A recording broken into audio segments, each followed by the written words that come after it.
अस्सलाम वालेकुम वरहमतुल्लाहि वबरकातुहू। आज हम एक प्रूव करने वाले हैं a plus B whole square is equal to A square plus 2ab plus B square. यानी a plus B whole square से a square plus 2ab plus B square ये कैसे आता है। अक्सर स्टूडेंट्स इसको रट्टा लगाकर याद करते हैं, लेकिन इसकी समझ नहीं आती कि a plus B whole square से ये कैसे आता है। तो आज हम इसको प्रूव करेंगे कि a plus B whole square से a square plus 2ab plus B square कैसे आता है। लेकिन अगर आप इस चैनल पर नए हैं, मेरा ये रिक्वेस्ट है कि आप इस चैनल को सब्सक्राइब करें और बेल आइकन को प्रेस करें ताकि हर एक वीडियो आप लोगों को वक्त पर मिलता रहे।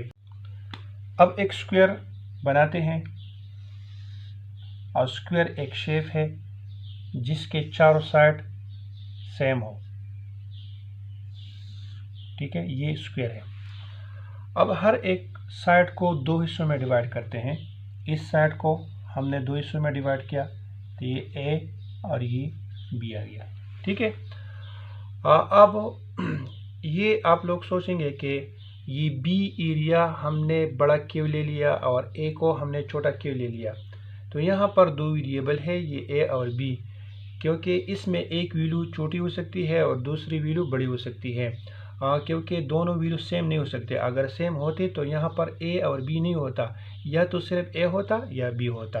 तो इसलिए हमने एक को छोटा ले लिया और दूसरा को बड़ा ले लिया। ठीक है, इसी तरह हम इस साइड को भी ए और बी में डिवाइड करते हैं। इसी तरह हम इस साइड को भी ए और बी में डिवाइड करते हैं। इसी तरह इस साइड को भी ए और बी में डिवाइड करते हैं। अब इनको आपस में मिलाते हैं।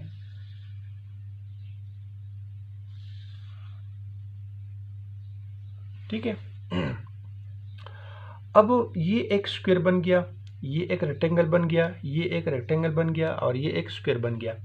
अब इस स्क्वायर का हम एरिया फाइंड करेंगे, इसी तरह इस रेक्टेंगल का एरिया फाइंड करेंगे, इसी तरह इस रेक्टेंगल का एरिया फाइंड करेंगे और इसी तरह इस स्क्वायर का एरिया फाइंड करेंगे। ये एक स्क्वायर है, स्क्वायर का area side multiply by side होता है।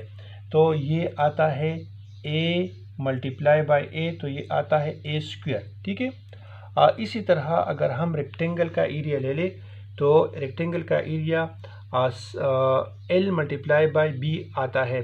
तो ये यहाँ पर ए बी मल्टीप्लाई बाय ए या a मल्टीप्लाई बाय b हम ले लेंगे। इसी तरह ये दोनों सेम है, ये रेक्टेंगल और ये रेक्टेंगल दोनों सेम है।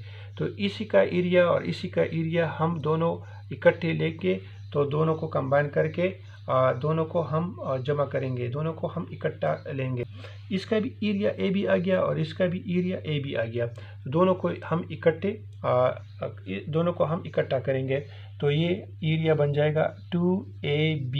ठीक है, इसी तरह ये स्क्वायर है, इस स्क्वायर का एरिया यानी side by side, side multiply by side यानी b मल्टीप्लाई बाय b, तो ये आ जाएगा b स्क्वायर। तो ये प्रूफ हो गया कि a plus B whole square ये बराबर है या इक्वल है a square plus 2ab plus b square का। उम्मीद है ये प्रूफ आप सबकी समझ में आया होगा। इंशाल्लाह नेक्स्ट लेक्चर के साथ फिर हाजिर खिदमत होंगी। तब तक के लिए अल्लाह हाफिज़।